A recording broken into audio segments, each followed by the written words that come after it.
Deməli, Xocavənd rayon Domu kəndi. Domu kəndinin yaxınlığında və ərazisində turşu. Bulağının üstündə gəlmişik, oturmuşuq.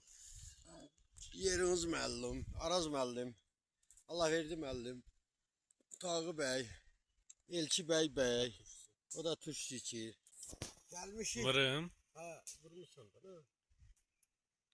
ha? Çəkir ha. Keçmə yerə. Tamam deyil, yoxsa yox.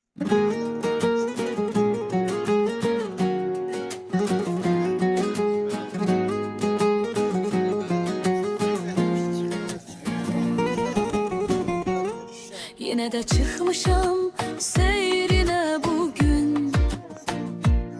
Dolanıp başına heyran olmuşam. Eriyir sinemde dert adlı düğün. Dağına taşına hey